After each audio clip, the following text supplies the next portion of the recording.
Not strange at all, once you know the history. Wicca is a pagan religion, but it's not ancient like many people assume. And you're not wrong, it absolutely has Christian influence baked into it. That's because Wicca was founded in the 1950s by Gerald Gardner, a British man who was raised Christian and lived in a heavily Christian society. He blended folklore, ceremonial magic, and his own experiences with occult groups into what he called witchcraft.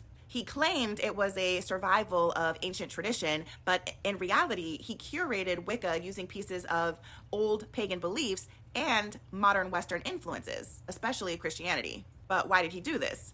Well, because he was creating Wicca in a post-Christian society where anything too wild or unstructured was automatically dismissed. So he structured Wicca to feel familiar.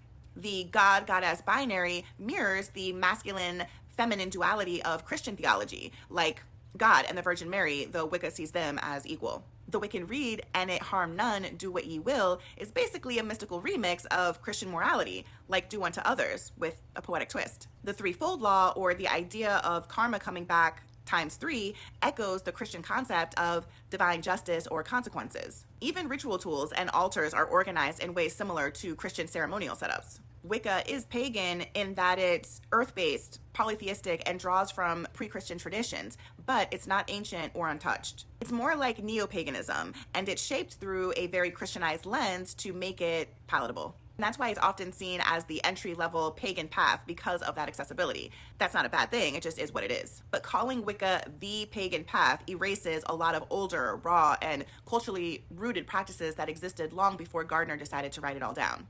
So yeah, Wicca is like paganism's well-behaved younger sibling. Structured, poetic, morally tidy, but it's still not the whole story.